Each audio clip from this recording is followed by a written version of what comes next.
Vamos a empezar ahora con la unidad 1 del curso, que llamamos el contexto de surgimiento de la evaluación para el aseguramiento de la calidad. Para eso vamos a empezar hablando de qué es la calidad y cómo surge. Lo primero que remitimos es a la aparición del concepto de calidad en el ámbito empresarial, porque salvo en el caso de Estados Unidos, país que tiene la evaluación de la educación superior desde el siglo XIX, en el caso del resto del mundo y sobre todo de América Latina, la evaluación de la educación superior y la calidad como concepto interesante respecto de la educación superior surgen muy tardíamente durante el siglo XX.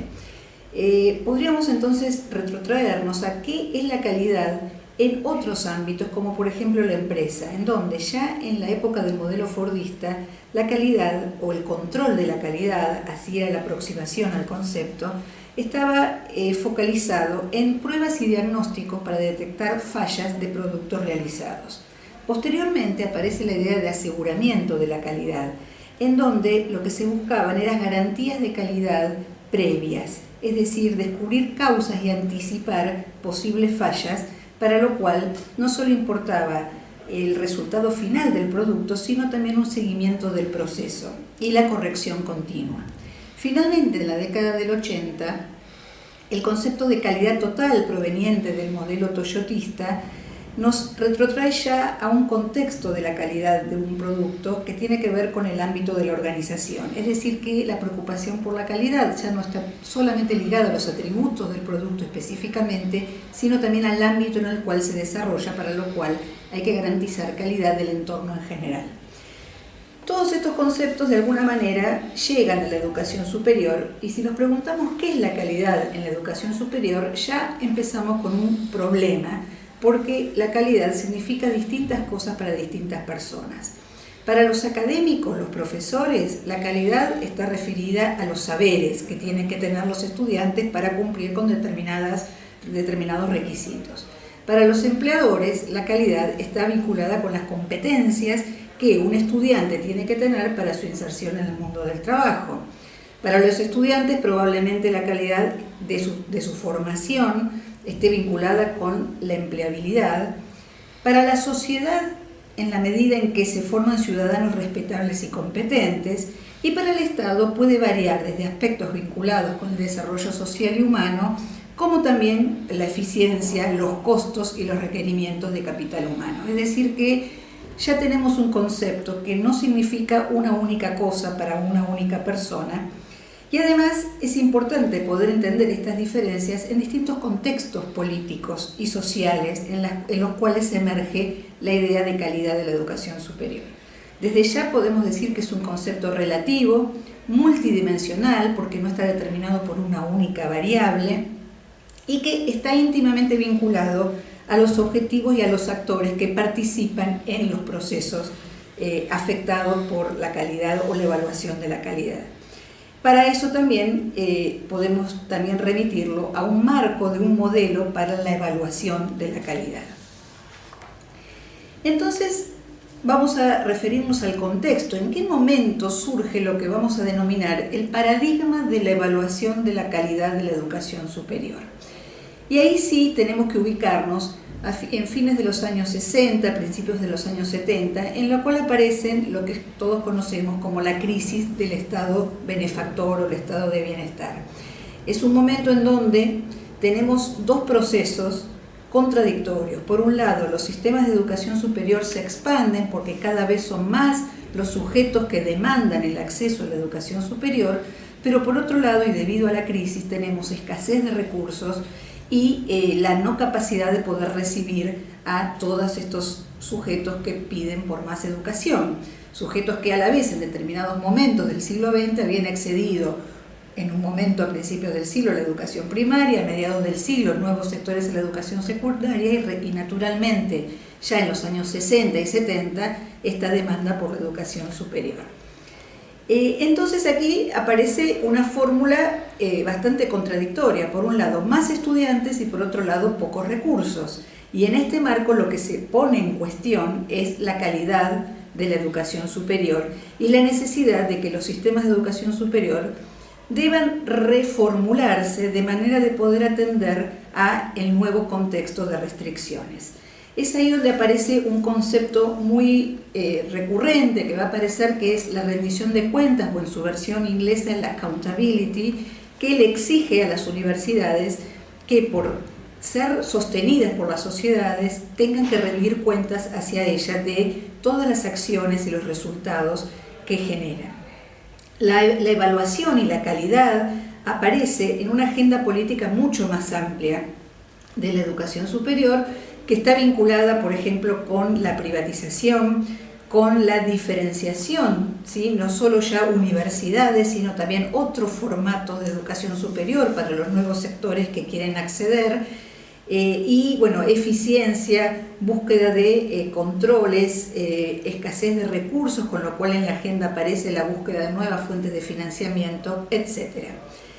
Esta idea, ¿no?, del paradigma de la evaluación tiene un actor central que es el Estado. Es un Estado que ya no va a ser un Estado planificador o un Estado social como en otra época, sino que va a ser el Estado evaluador.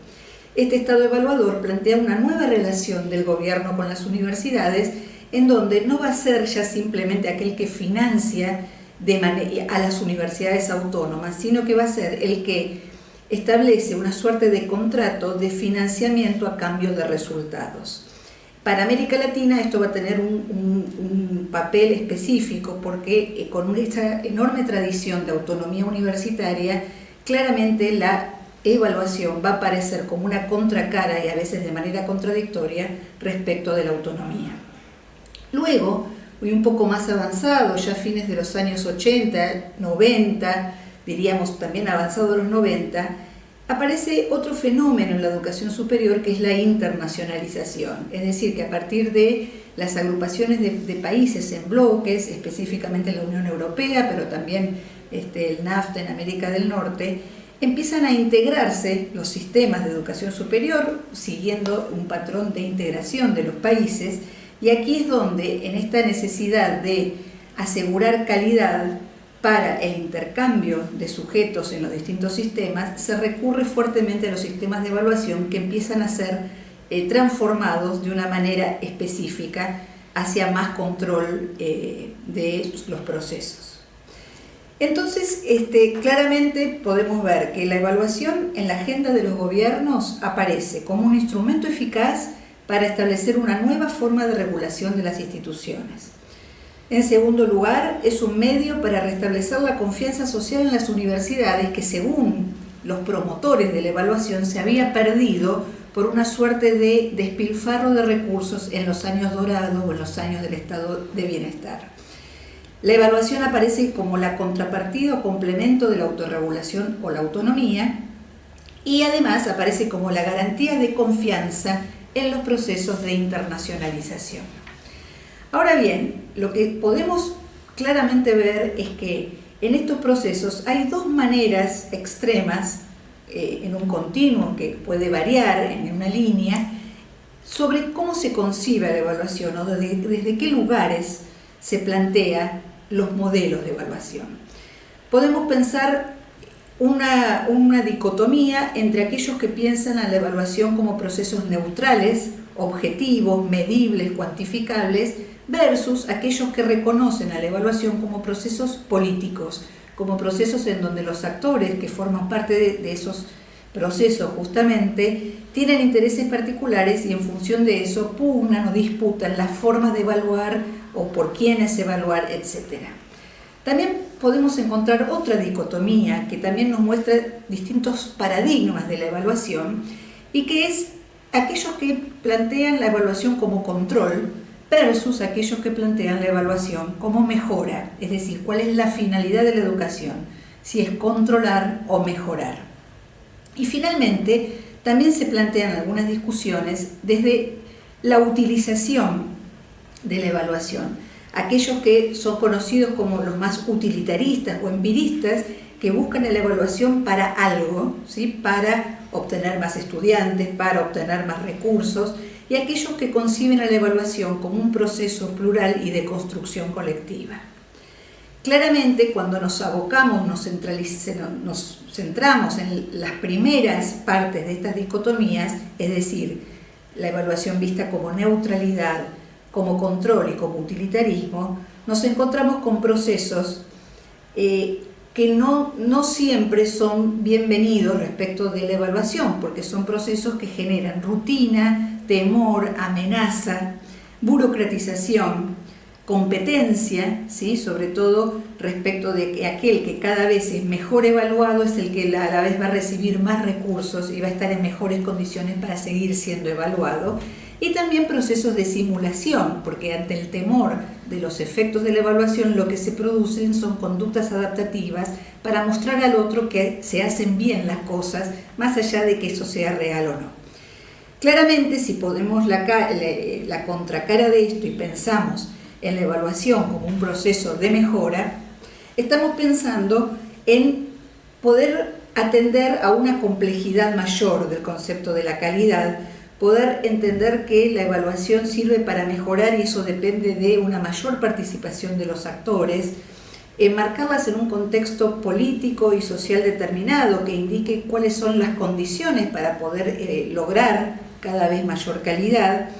y tomando a los actores como eje y protagonistas del cambio. Desde esta perspectiva, si la evaluación sirve para mejorar, no importa tanto cuál sea el resultado, sino en qué medida esos resultados de la evaluación sirven para una real mejora. O sea, justamente de una manera muy dicotómica a la idea del control. También desde esta mirada, la evaluación no va a tender a homogeneizar, como sí lo hace una mirada desde el control, que tiende a establecer estándares que tienden a igualar, sino justamente a captar la diversidad, la singularidad de cada carrera o institución que es evaluada. Y en definitiva no es tomada como una amenaza, sino como apoyo para el mejoramiento institucional. Quería terminar esta presentación con dos frases muy significativas de un autor que ustedes van a ver citado en los textos, que se llama Díaz Sobrino, de apellido es un brasilero, que él habla de la calidad como construcción colectiva. Es decir, en esto abiertamente les comunico que mi postura es justamente en pensar a la evaluación desde un proceso de construcción colectiva y de real mejora, ¿no? Y en ese sentido, Díaz Sobrino nos dice que el concepto de calidad es una construcción social, que varía según los intereses de los grupos de dentro y de fuera de la institución educativa, que refleja las características de la sociedad que se desea para hoy y que se proyecta para el futuro. No es un concepto unívoco y fijo, sino que debe ser construido a través de consensos y negociaciones entre los actores. Y luego, cuando habla de la evaluación, Díaz Sobrino nos plantea que el concepto de evaluación se asocia con la búsqueda de calidad y excelencia de la educación superior, comprendiendo la evaluación como un medio y no como un fin en sí misma, como una herramienta para la toma de decisión y considerando el carácter continuo y participativo del proceso. Así que bueno, dada esta presentación general, los invito a seguir con las lecturas y luego con las actividades. Gracias.